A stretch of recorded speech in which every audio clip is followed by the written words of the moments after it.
Hey, it's me, Nesser, and welcome back to the Nesser Show. On the couch with me today is Tobi. Some of you might know him as Kenneth. Kenneth is a director of photography and filmmaker. This episode is filled with topics on competition, Christianity, and motivation. I hope you leave inspired.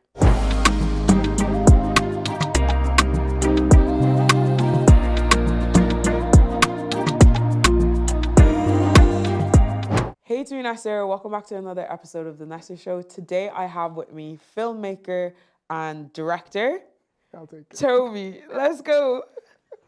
Director. You are a director, though. Yeah, okay, yeah. I do direct, but it's more cinematography. But yeah, director. Director of cinematography, DOC, Doc. I'll take it. Lovely.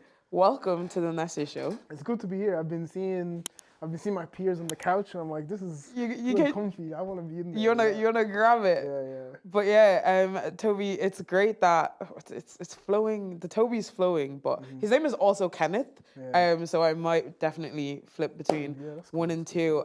Welcome and thanks for coming. It's a pleasure.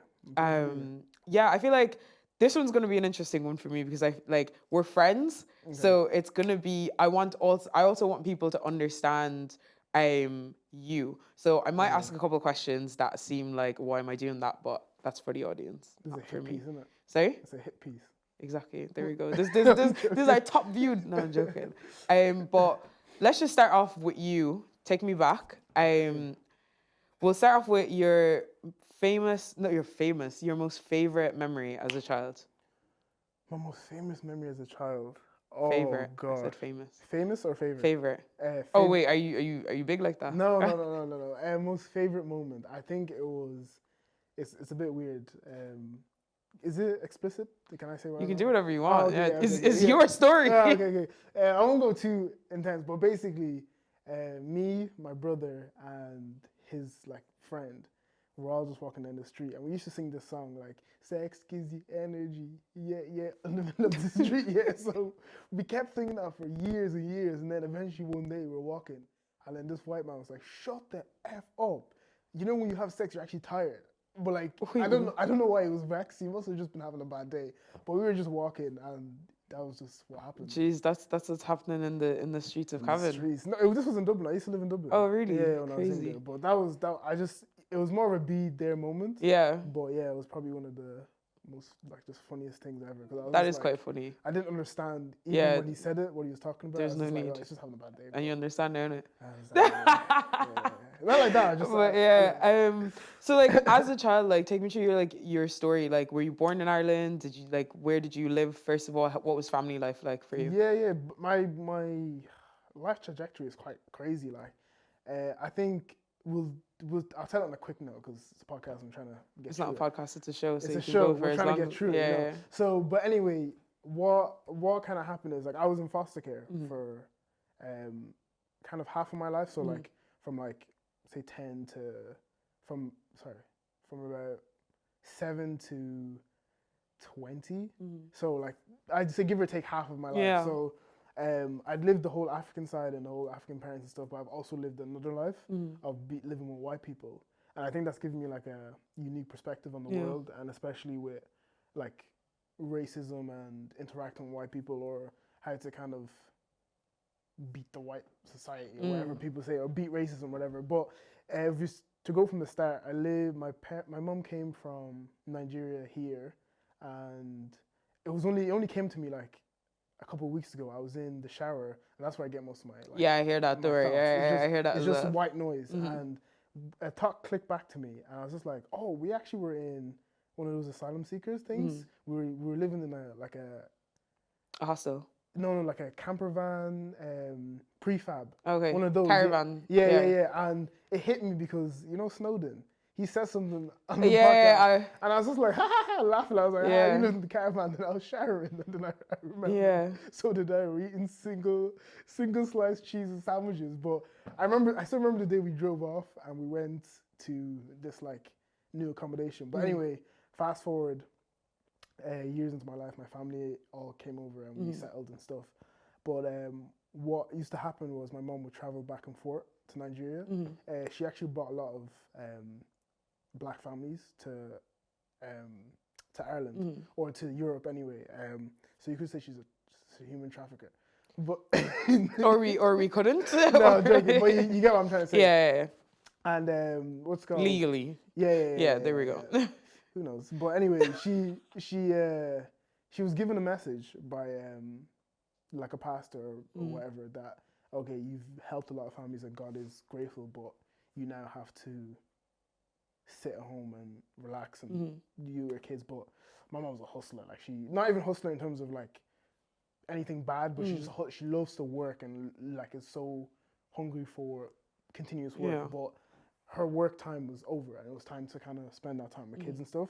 So anyway, she obviously didn't listen, like we all don't listen to God sometimes, and she went to Nigeria, and then I don't know what happened, but someone called the child services on us, and they came to the house. They're like, oh, these kids can't look after themselves, but Ollies are black, you know, by the time you're 8, you can cook Indomie, you can cook anything you want. So, but I was able to cook like a nice dinner. And it's not like there was not stew in the freezer for like 3 months. Yeah, you get me. So it was everything. But anyway, we're Oyinbo people, they don't understand that. So we got taken into care.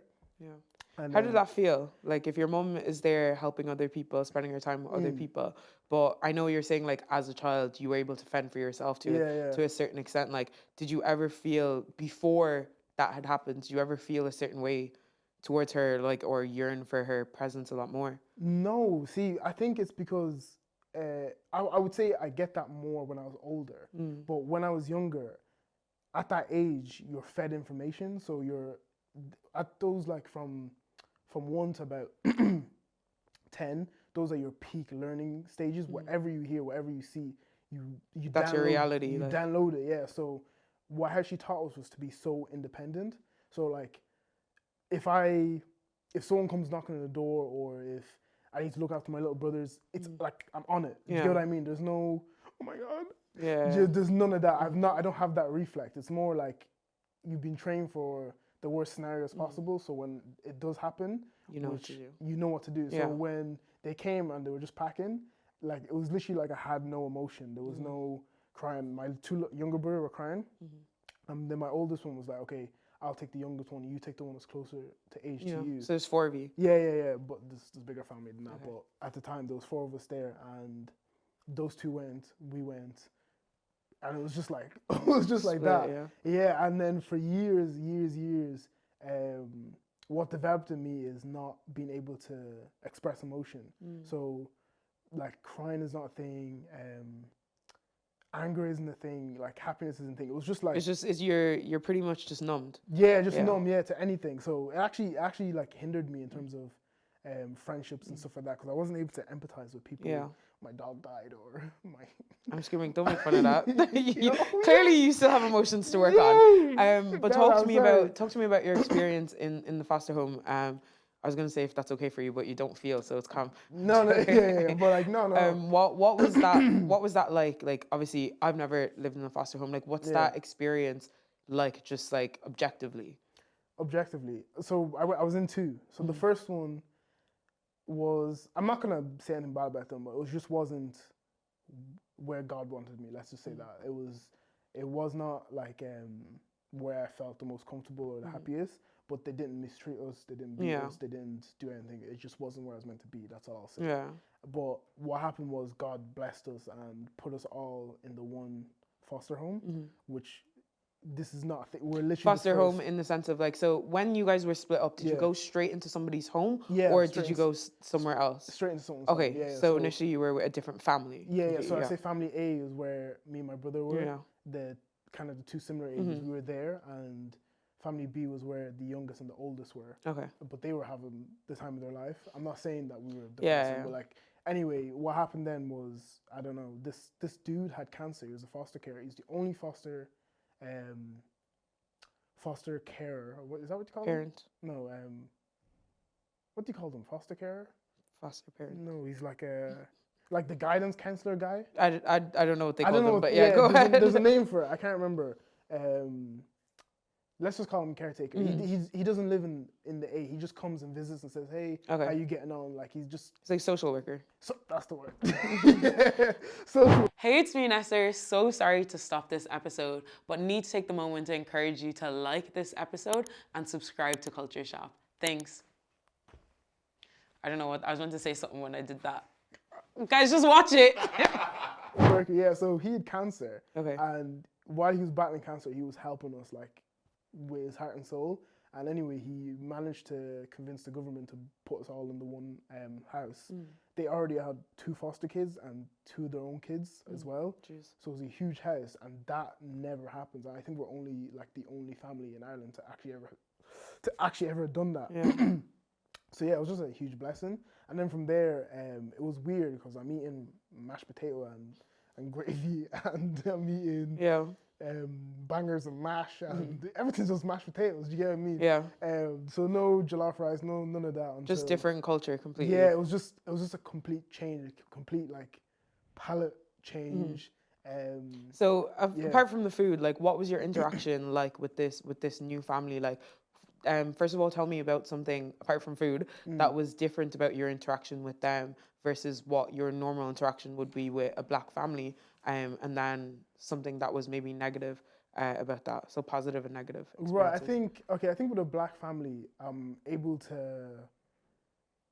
For a while, I'm able to be myself. Like if I want to fry up like crayfish or something, and that smell is around the place, you know what I mean? I won't get like, hey, what's that smell? Like you wouldn't feel awkward about it. So like that was a negative there, where I was like, okay, if our sister made us food like okra stew or something, I was like, why are you eating that? Nuts. Did you get what I mean? Okay, so outside of food, once again, what is the interaction like different with regard to a family setting?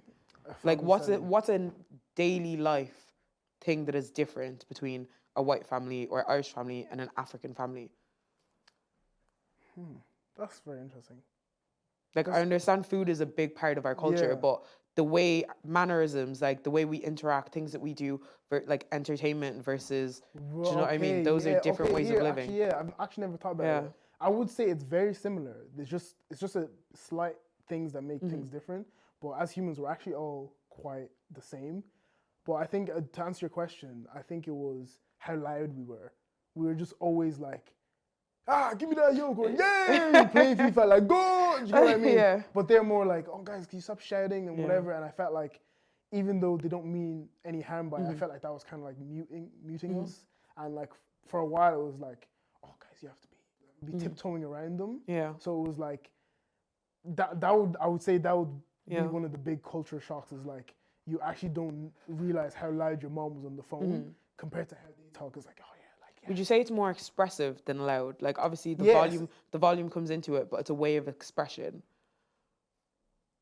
No, I would say it's loud. It is actually loud. Yeah, you are being loud. I am quite a loud person as well, but I think as Nigerians, we're quite loud as well. No, you say no. I said yeah. We're quite loud as it is. So I think we are being expressive, and that is actually how we are expressed. But I think there's a certain time where even as Nigerians, we still don't care. And it's just a bit I'm going to express how I want. But I think we kind of came to a level of ground where like, okay guys, after like 8 o'clock, you can't be shouting. Yeah. And it's like, okay, fair enough. Like, but yeah, that was a big cultural change. Yeah. And what did that teach you? Like you mentioned, as humans, like we are very much the same. Like, did that shape your way then on how you saw people as a whole, especially being a minority in Ireland?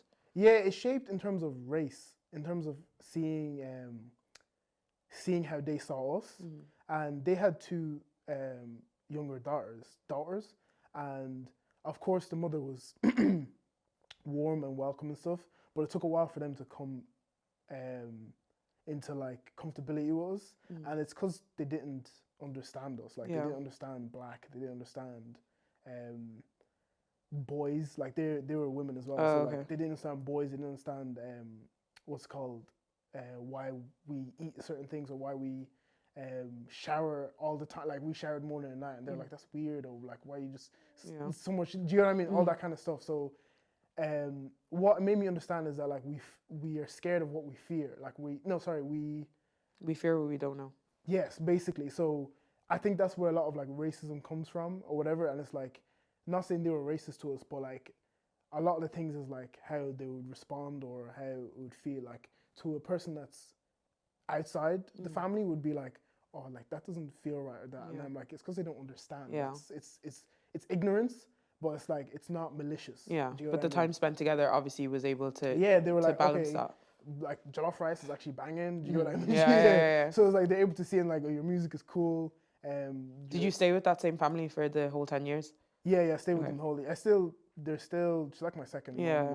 Like I literally, before I came here, I was with her. And if, for instance, I'm ever a bum, God forbid, they would gladly take me in. To be honest, they didn't actually want us to leave or leave. They didn't want me to leave because they're like, they want you to be like traditional family, stay until you have a job that's secure, wife, and then leave the nest.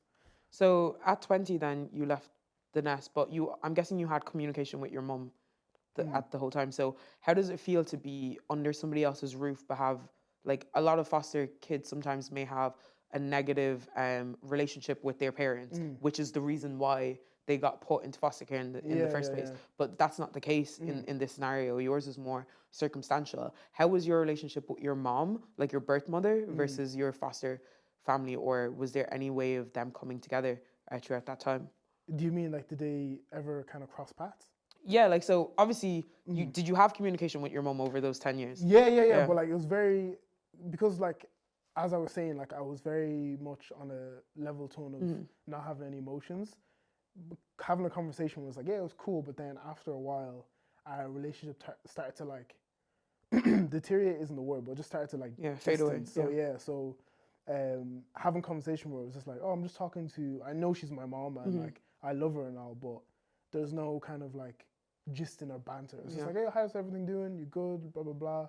And that was so did she try to get you back over 10 years? Like, I'm just trying to understand the situation. You get taken away from your mom, obviously, against her will. You're now there for 10 years. Did she do anything to try to get you back? Was she like, do you know what I'm trying to say? Like, she hardly was just like, all right, take my kids. Like, peace out. Do you know what I mean? Like, so what was her reaction from your perspective at that time? Or even from the understanding that you have now as an adult?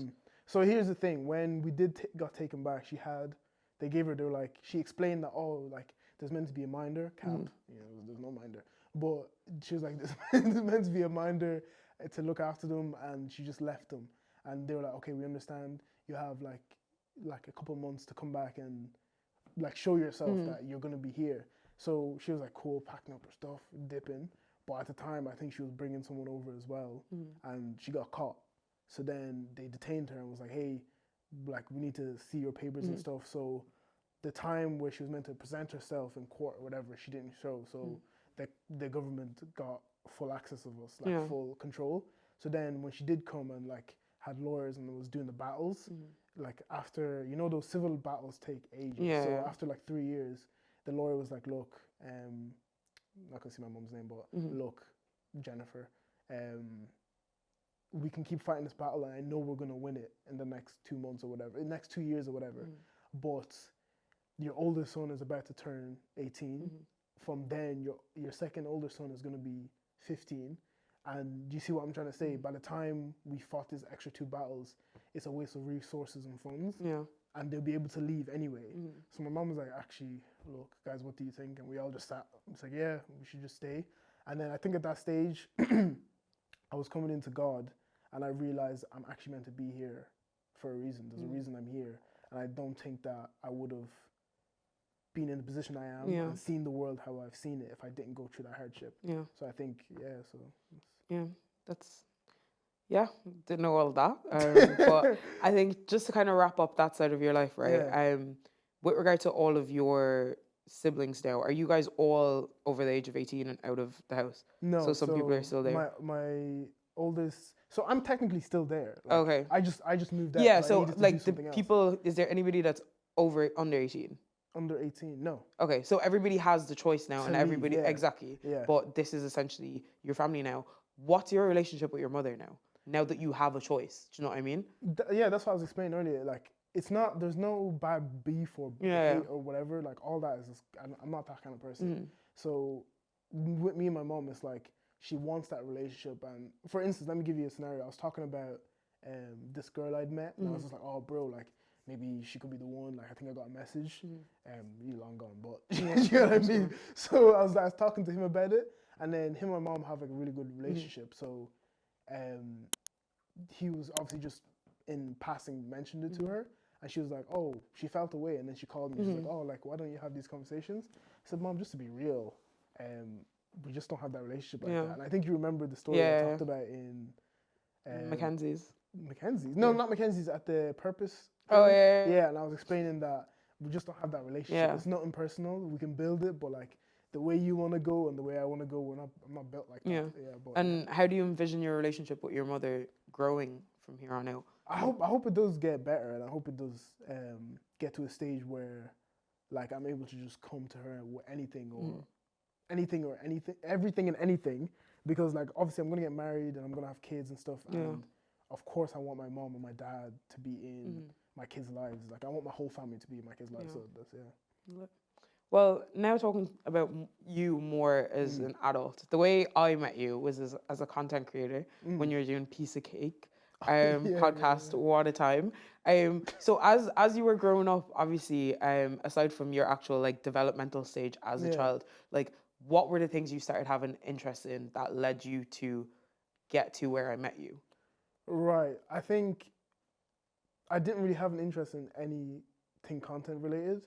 I actually wanted to be a social care worker, and I studied like childcare for a while. Then I hated it because I was like, this is. I was like, there's better ways I can help people in my position by being a social care worker. I said, this sucks. I don't want to do it. Yeah. Like, I was like, F those kids. Like, I said that in my head, but I wasn't gonna say it. Exactly. But it all started when Snapchat came out, and me and my little brother saw the gap in the market, and we were like, let's make like vlogs, but on Snapchat. So I used to make videos of him just getting beat up or pranking him and stuff, and they're all like skits and whatever. And we used to get like 5K views, 10K views, 12K views of like people just watching us, and we didn't follow them. We were just watching us, and we're just like, oh, this is cool. And from there, I was like, oh, let me take this serious and let me get a camera. And I got a camera and started making Instagram like shorts and stuff, which were trash and didn't get any views, didn't get anything. I was trying to bring the Snapchat over to Instagram, did not work. And I was like, oh, maybe it's YouTube. So I went onto YouTube and I started making like these little day in the life. Yeah, and they were trash too. Until I was like, I need to actually learn how other people are doing things. So I was like, I'm going to be a videographer. So from there, I was just watching. From there, I took a year out of my life from going out, seeing friends, going to get food or whatever. I was literally just in my bedroom, editing and watching YouTube videos, bare videos, just watching. You know the way they say you need to do your 1,000 hours? Yeah. I was just banging out videos, and then I was like, you know what? I'm going into college. Let me challenge myself because all of this knowledge I know, and I need to put it into practice. So I was like, I'm doing 100 vlogs for 100 days. And for the first like 10 vlogs are trash. But that wasn't the point. It was like, can I edit a video every day for 100 days, like, and have it uploaded consistently? And I did that for like 65 to 70 days. And from there, my health started to deteriorate because it was just so much content to be created. And then also I was doing college and other people's works and stuff like that. And I got a message that I'd learned what I needed to do, and I'd proven myself that if I put enough time and effort, I can do what I want. So I remember I was in college, and this guy and his dad had this like rolled ice cream. You know those rolled ice cream? And I went to the dad. I was like, "Hey, I'd love to make like a video for you." And he was like, "It's not my business. It's this guy's." And I was like, "This dude is the exact same age as me." I was like, "I can't have this. Me and you need to be on the same level." Do you know what I mean? I was like, I can't. I'm so competitive. People don't even know that I'm competing with you. But I'm competing with you. So that's crazy. You better watch out. Okay, Michael Jordan. Right, but anyway, so I went over to him. I was like, "Hey, I'd love to do a video for you." He's like, "Yeah, man, I'd love to." Did the video for him for free, and he really enjoyed it. He really liked it, and from there he kind of gave me free ice cream for life. Anytime I go to the shop, he says, "No, I'm not letting you pay for this," but I try and go when he's not there. But anyway, from there, one of my friends recommended me to my friend Onai, who was like, "I want to make this kind of short dance film." And I was like, "Yeah, I'll do it." She was like, "Oh, I can offer you like 400. I was like, "Look, it's not my usual price. In my head, I'm jumping 400 macaronis. Hey, we have made it. I said, yay! And she's like, I know it might not be as much. So what's your budget? Yeah, she was like, she was like, oh, like if you can do 400, like I'd be grateful, and like hopefully we can work again in the future. I was like, look, because you're my friend's friend, like I'll do it for you. I hung up the phone. Yes, that's it. I've made it. I was like, I've made it. I've gone clear. Yeah. That's it. So never shot anything like that in my life, but we shot it and it looked really good. Yeah. It actually looked good. I look back at it and I think it's trash, but at the time I was like, this is... You've obviously progressed past that level. Yeah. Do you get me? Yeah. So from there, she then got... She's kind of been my beeline to success from there. She kind of was like, hey, I got this other project. I want to apply for funding. Gets the funding. We shoot that. Big success. And then from there, just kind of... Yeah. So you did content in Ireland for a couple of years. Yeah. Obviously... If with a competitive spirit like yours, you obviously wanted your platform, like at the time, to be the best of its kind. Yeah. So talk to me about the Piece of Cake era. Like, what was it? Who were you involved with? And kind of what were your aims and purposes with regards to that? Right, with the Piece of Cake podcast, so let me explain something. With me, I like to surround myself with people who are like successful or are doing good things. So, and at the time, someone that was really inspiring me was just Jafaris. I was like, damn, this Percy dude, we applied for this short film ages ago. I didn't even know he was there, but he ended up getting it, and now he's to stardom, and I'm still here. But you guys are both on the couch this season, so.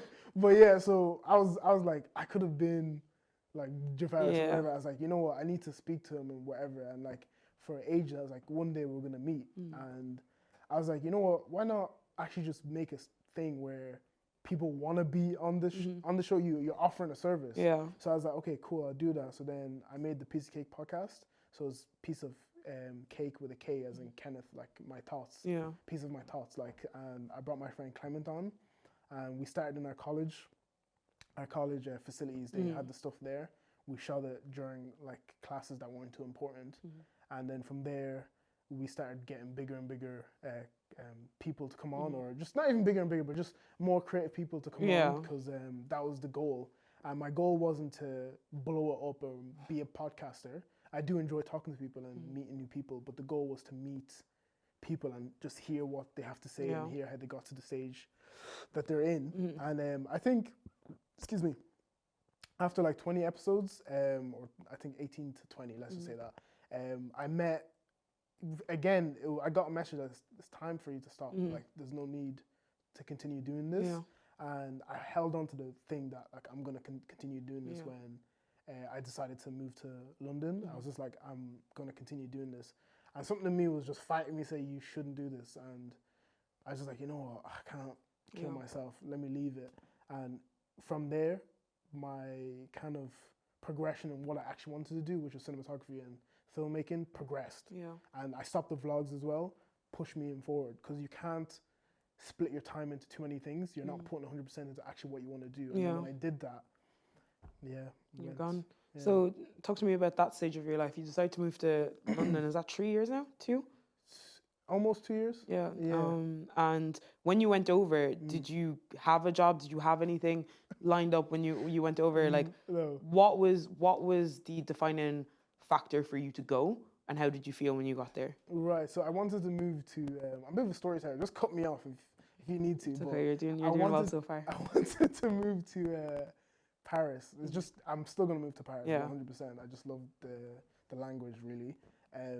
But yeah, I wanted to move to Paris, and I was like, you know what, Paris isn't feasible right now. I've not lived anywhere properly. I've been in Portugal for a while and other countries, but I've not stayed somewhere for a long period of time. So I was like, my friend and I was like, oh, like me and such, me and her other friend want to move to London. And I was like, oh, London's just another Ireland to me, another Dublin. I was like, I don't want to go there.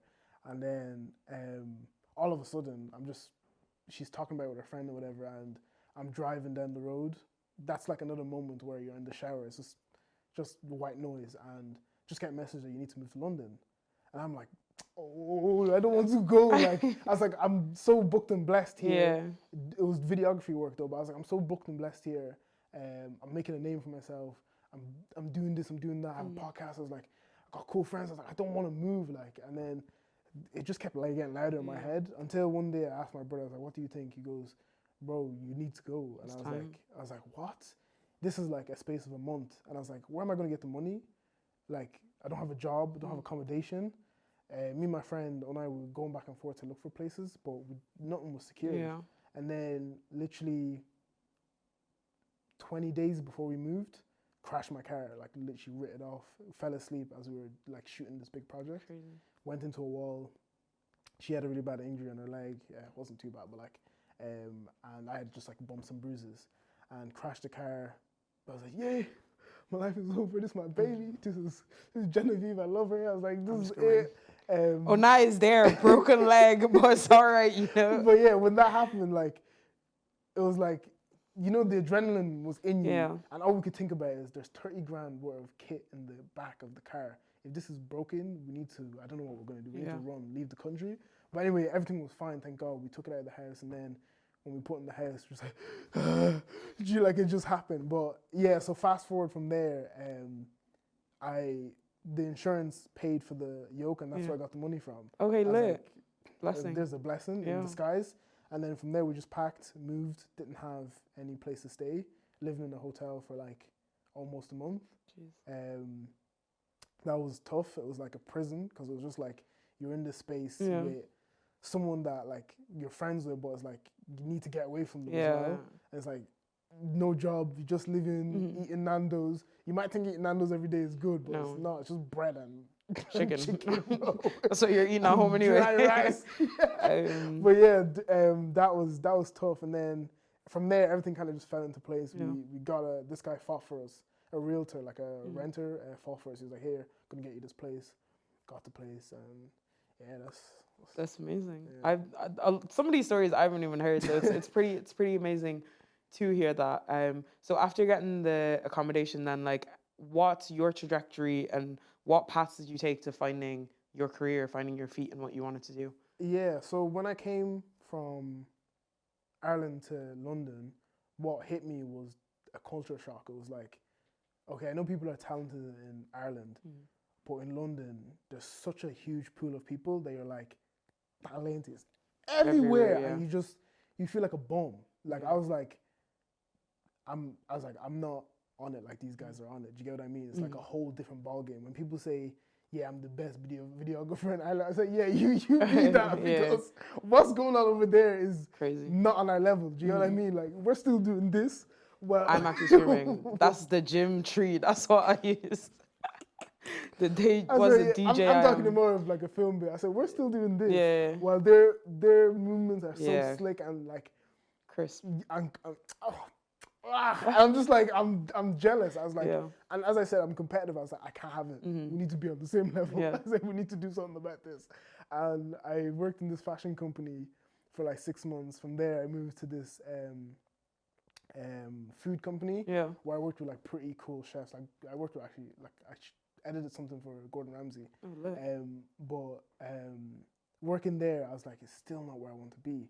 So I went to this other place, and they focused more on like docus and corporate videos and stuff. I worked there for just under 4 months, because I figured out that, if I work just under 4 months, I'm not fully contracted in. So then if I want to leave, they're like, you need to stay for 2 months notice or something like that. And the notice over there is crazy. But anyway, working in that place made me realize I actually can't do a 9 to 5. I was freelance here. I need to take that risk. So quit all my jobs, quit everything. And I was just living off of my funds, like whatever I had left. I think I had like maybe 3K left. So I was just living off of that. And then, thank God, a friend of mine here, Jessica, put me onto this short film. It was only for like like a week of work, but she put me onto that, and that made me realize I actually don't hate film, because when I was working those places, I hated video. I was like, this sucks. It's not what I want to do. I think I need to find something else. And when I was on the set, I was like, this is actually what I want to do. And I remembered the reason I came here and what I saw, the different level of what I was doing to what they're doing. And I'm seeing everyone, they're saying, rolling, action, take one, do this. I said, what is this? I'm here for this. You know what I mean? So from there, I was like, no, I'm sticking to it. I'm going to go freelance. And I remember I did this free job almost last year. I did it for free. They were shooting this like one take music video, and I went onto the set. I met this guy on the train. I just said, hey, yeah, I heard him talking about a certain camera. I didn't know what the camera was. I took out my phone. I said, oh yeah, the Trinity 2 is really cool, isn't it? He goes, oh, you know about it? He goes, are you a Steadicam? I was like, no, I just really like think it's cool, man. I'm actually screaming. I said, what's that? People like you literally amaze me. Like all of that and being able to like put yourself out there, like knowing clearly what is, I think from what I'm hearing for you, knowing clearly what is not for you versus everybody's always talking about knowing what's for you and knowing your purpose, knowing these things. I think in your story, at so many points in time, you've known where you're not meant to be. Yeah, do you know what I mean? And I think that's gotten you to where you were. It's not, and obviously the reverse of that and kind of working hand in hand is the pursuit of being where you should be, but almost having no shame in doing what you need to do. Do you know what I mean? I think that's really impressive, and I think a lot of people aren't built like that. I know for a fact that I'm not built like that. I'm not just going to a different country. I'm too much of a planner for that. But I think that's really, really impressive that even just in that one story that you saw this person talking about something that you might want to do, and the first thing you thought of is engage. Do you know what I mean? Like, is that something that comes naturally to you, or is it? What were your thoughts like? I would love to know. I would love to have been in your head in that moment. Do you know what I mean? In my head, let me tell you, in my head, it's so scary. Like, it's almost like, oh, I'm gonna cry. Like, I can't do it. But it's like there's two battles fighting in your head all the time. There's always like a negative and a positive side, and it's like the more you jump into that unknown of the positive side, even though it might be scary, you get that negative side starts to like drift off. I'm not saying it goes, it's still there, and it's still loud, but it gets softer. Do you know what I mean? So what was going through my head was, oh, don't do it, you're gonna look like a clown, like just stop, like don't embarrass yourself. They're already drinking, so I was like, oh, they're probably gonna be racist, call you the N word. I was like, everything just flooding my head. But I was like, F it.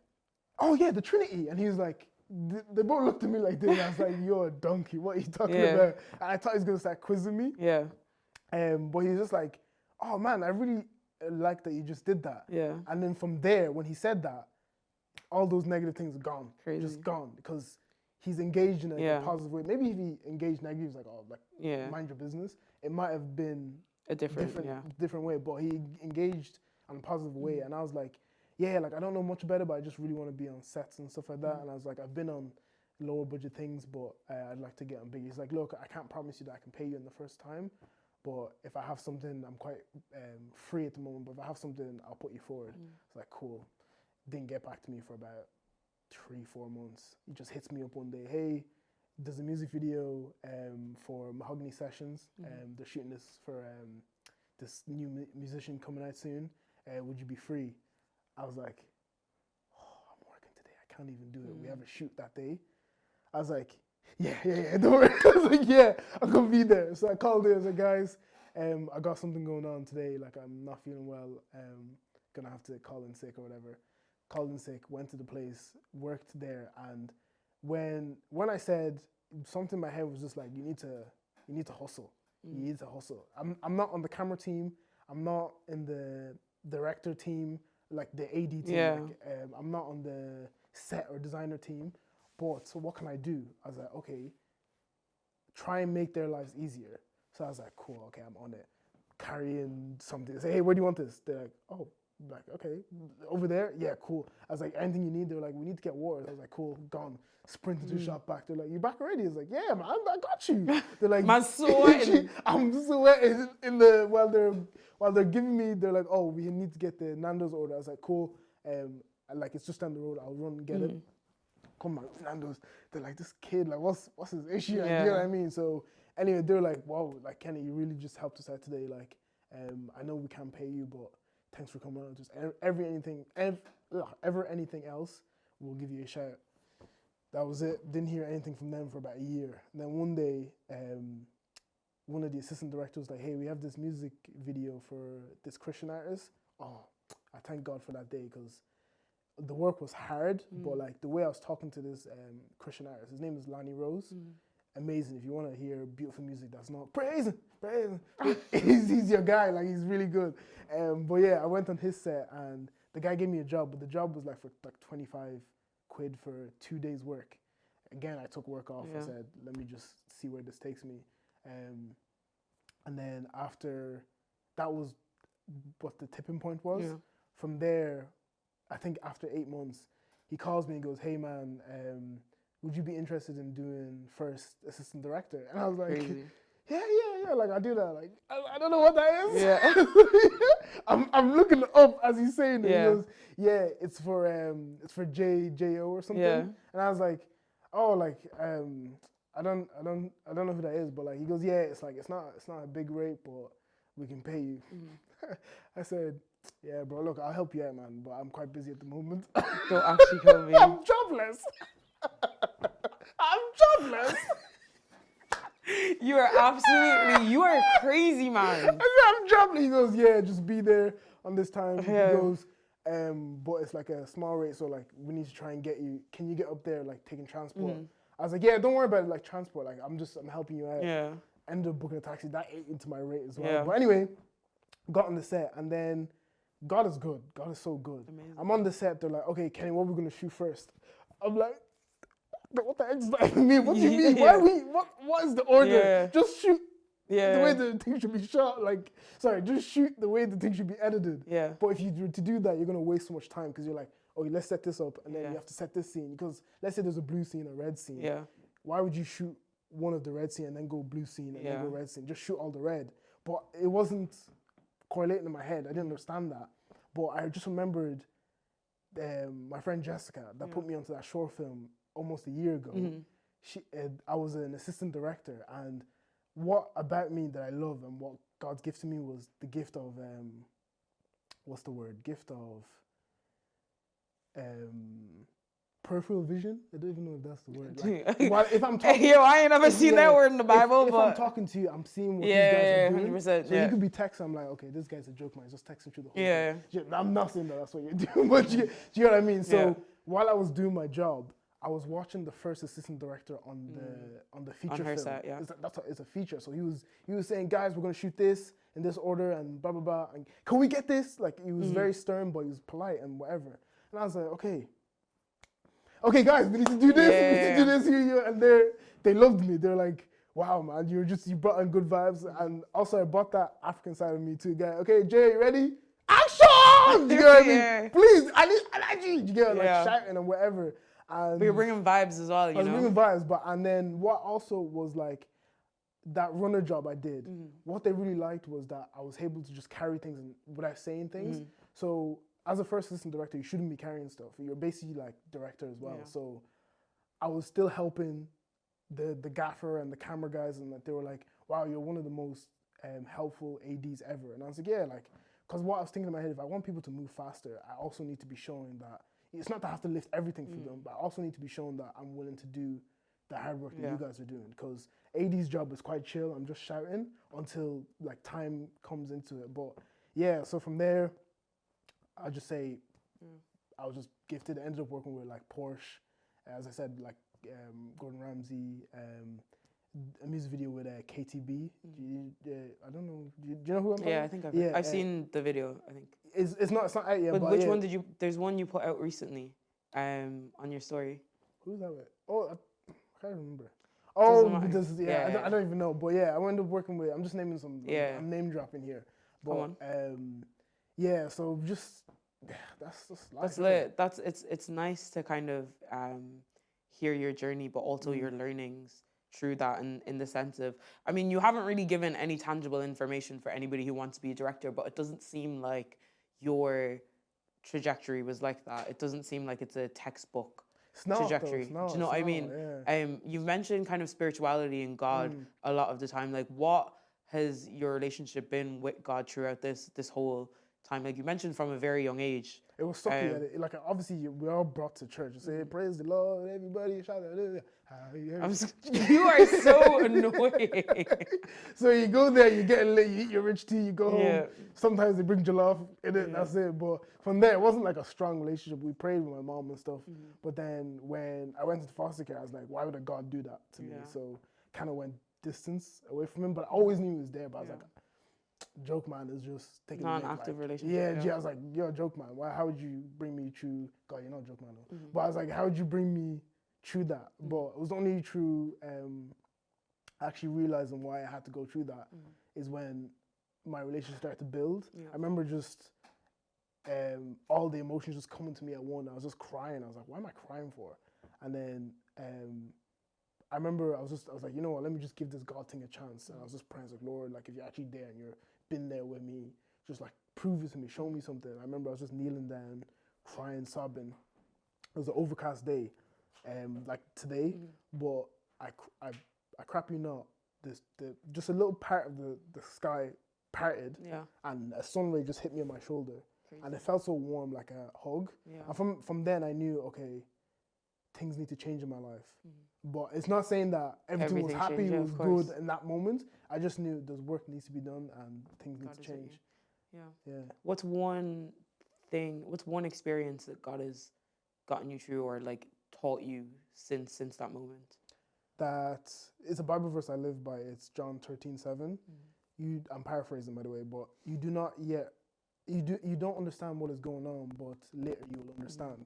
So there's so many things that happen in your life, whether you get robbed as you walk out, or whether you, sorry to bring this up, but you lost your father. Like all these things happen, but you don't realize what the greater meaning or the greater thing is until you get to that spot. Do you get what I mean? You don't know what Cavan looks like because you're driving there, but when you get there, you see it. Do you get what I mean? So it's like, what God has taught me is that like you need to understand that you're always on a journey. Wherever you're going to McDonald's or you're going to see your friend or whatever, you're always on a journey. So you need to realize when you're in that journey, and from there, pick up the things that you need to pick up, because God doesn't just put you in the Premier League. You first need to be doing Sunday League and understand how the things work, understand the call outs and say, push, or ultra attacking, or do you know what I'm trying to say? So that's what I'm saying. I think what God has always taught me is that look at what is going on around you when you're going through what you're going through. And then when that thing presents itself, when I've given you, say, hey, your time is ready, use all those information and kill it. You know what I mean? Yeah. Love that. As a Christian in your field, how has there ever been a situation where that's almost kind of hindered your faith? Or has there been like an awkward situation where you're kind of like pretty much torn between who you are on the inside and the things that are going on around you? So I'm still very much aware of, how do I say it, of what I shouldn't and shouldn't do. So I don't like do like horror films or like sexy videos or anything like that. Excuse me. Like obviously there can be explicit scenes of a girl lying on you or whatever, but I don't do anything of that sort because it taints your memory, and I don't want to be part of it. If kids are watching it and they're like, obviously they're not like, oh, Kenneth shot that, but it's like, you'll know. It's in their psyche. Do you get what I mean? So interesting. What's been your biggest obstacle to date? Biggest obstacle? I think myself. Like, I think I would have been way further if I wasn't, if I just accepted the things that had happened to me, if I just took accountability. Like, I think we go through life of things happening to us and we don't take accountability for them, which then hinder us to get into your full potential. So for instance, that whole thing of being so secluded away from people and being like to myself and not having emotions hindered me from building relationship with, like, say the likes of you. I wouldn't be able to talk to you and explain, oh, I do this and we could then build something together. It's like I held myself back for so long until I accepted that I was in foster care and this happened and blah, blah, blah. I didn't live in my biological family. And then from there, that's what actually helped me see where I should go. Yeah. Does that make sense? Yeah. And is there anything that from your childhood that you're still working through right now and growing through? Definitely the emotions thing. Like, I think, do you mind me talking about Mackenzie? Yeah, I can't remember whether you're going to bring up my situation or your situation. But you were just go on. Let's go. You were crying. Oh yeah, guys, I cry. Let's go. What were we talking about? We were talking about your like purpose and what Oh yeah, I completely forgot about that. Yeah, you forgot. Mad. Because I was crying, so I put that to the back of my mind. Really? But yeah, remind me. But yeah, we're talking about how you are not. I was like, I have a message for you that you're not fully going into your potential. Oh yeah. That you're holding back, and you're like, yeah, let's do that. I'm a bad bee. Yeah, and like. But yeah, just keep on through it. I'm comfortable. Don't worry. Yeah, but in that moment, I didn't care. Oh, I don't care, like, cause I'm telling you from a place of love. So if you want to cry, I say, oh my God, like, I'm like, I don't care. Like, I'm not gonna say, oh, they're there. See, as somebody that's emotional, right? I think people who don't get emotional or who choose not to get emotional think that they're in control, and a lot of the time, that's because they see emotions as messy. I'm the complete opposite, where I heard everything you were saying, but I also felt what that meant for me at the time. Didn't mean that in that moment what you're saying was going to hinder me or my emotions were going to hinder me. I just felt comfortable. No, I'm just saying in general. Like the way you were saying, like, you don't care that either way you were going to tell me, right? What I'm saying in general, a lot of people, like men, a lot of the times see the opposite, where you've just told me bluntly, however, and some people, maybe not you, would expect me just to take what you've said and go and do whatever. Do you get what I'm trying to say? In that moment, me feeling or me having emotions towards that doesn't mean that I'm not gonna do whatever if that's the thing that's meant to be done. Like, the emotion itself is more empowering to understand that situation, because a lot of the times what people do is they don't feel, they just act, and then they get to a certain place and they don't know why they're there, they don't know how they're there. Whereas in the path of feeling and knowing and being aware of how you feel, when you get there, you're able to fully experience everything. Whereas the downs will always feel like the downs, but the ups will always feel like the ups. And I feel like a lot of the times, like, as somebody who's pretty much the opposite to you emotionally right now, but ask anybody who knew me when I was growing up, like, even my family till this day, they find it really weird how emotional I am right now. Like, I was locked off emotionally as well as a child, right? But I thought it was because I was in control of those emotions, but I'm not in control. Like, because your body is meant to feel, but when you're doing the opposite of that, back to hindrance, like, I'm hindering myself experiencing the full extent of life. You know what I mean? And life is bad as well. Do you get me? And I'm very much open to feeling the bad in life, because I know that I will equally feel the good in life. Do you get me? I hear what you're saying. I think, no, I definitely agree with you. I think it was a hindrance in my life in terms of not being able to feel anything. But like, as I've grown up, I do now understand that you do actually need to feel these. So whether, like, I think, because like women say, oh, like, men don't cry, that we don't feel anything. Guys hurt. They feel. Crying is an expression of emotion. It's not the emotion in itself. We express it in different ways. You know what I mean? But like, for some people who aren't as like emotionally aware, think that if you're not crying, then you're not actually dealing with your emotions. But so what I was trying to say is that, like, in that moment, I didn't care that you were crying, but I should, in terms of the way of like, okay, what you're saying is deep, and you should be empathetic. So that's what I'm learning. Be like, okay, be just a bit more, like, you can say how you said it with like your sternness, but like then after you said it, like, be like, be able to. That situation is different, because like I was going through other things as well, and that just kind of icing on the cake. Just exactly, kind of just let it rip. But I understand where you're coming from. If the situation was flipped and it was like a negative thing that you were telling me, regardless of whether there was truth in what you were saying, like, you should have been able to like feel the emotions of For instance, my friend's best friend died, and she called me like crying, and I was like, oh, like, that's sad. Like, I'm not gonna like pretend and say like, oh my God, like, I feel so bad for her. But what I did was I was like, hey, you're coming out with us tomorrow, because you know when you're in those feelings and you're just, it's just consuming you, you don't know who to talk to. And I was like, we don't need to talk, we don't need to explain how you feel, let's just go. Like, let's go and do something.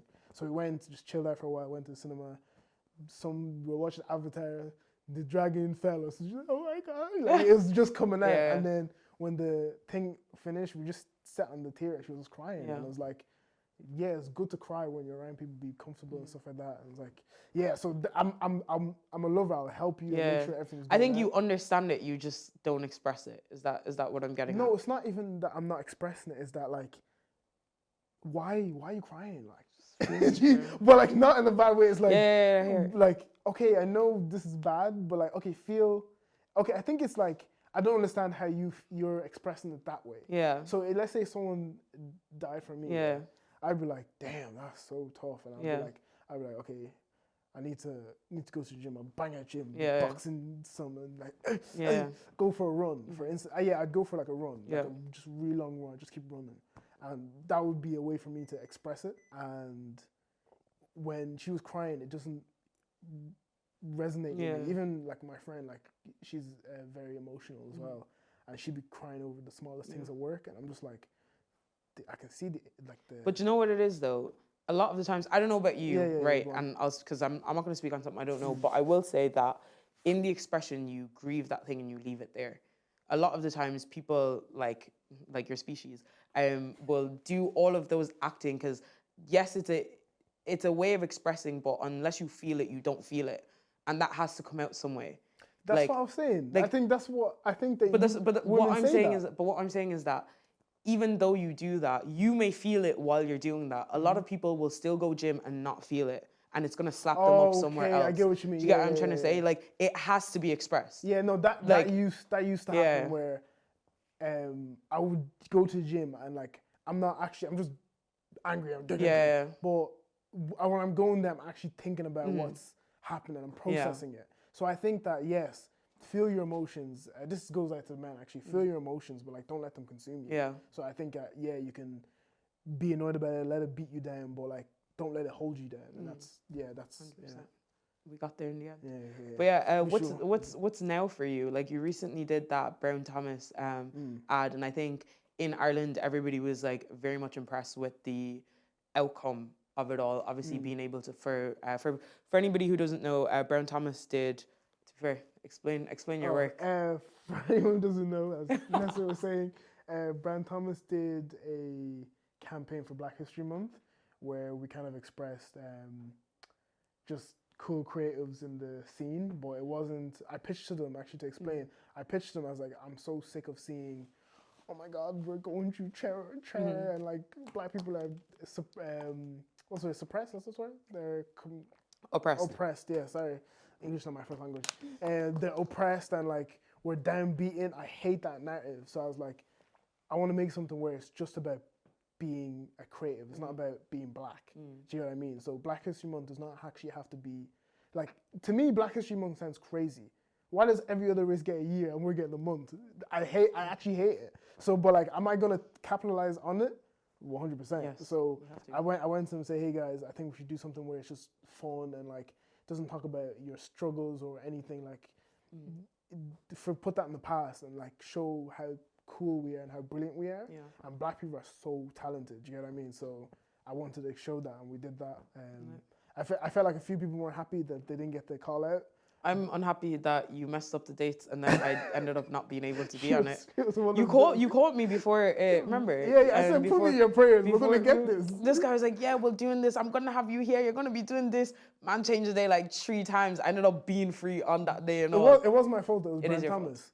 Fault. They were taking the mic as well. So talk to me about that that experience. And after you've gotten that call, you've kind of chat to people in Ireland that ended up making the shortlist, either whether they were available or whether they fit the concept of what you were going to do. How was that for you, and how did it feel when you saw were you happy with the response from it, or? I was, I was. Sure? I was happy with the response to a certain extent. I felt like some people weren't happy Cello. He said there's no rappers on it, but Cello will be alright. But it was like a thing of, I first wanted to put people who weren't as recognized or aren't always on the face of things. And I think in that moment, the likes of Cello, first of all, didn't suit. I'm talking to him actually directly, but the likes of him didn't suit the concept we were going for. But also, he's in the public eye. He doesn't.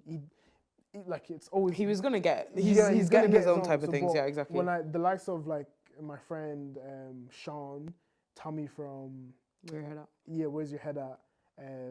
We couldn't afford a certain person, so we went with someone else. Tessie is a photographer. I don't see her out like her face much. So I was like her, and then who have I not seen on like the Mona was there as well. Yeah, she's there, but and Unique. Sorry, Unique was sorry, tied on music.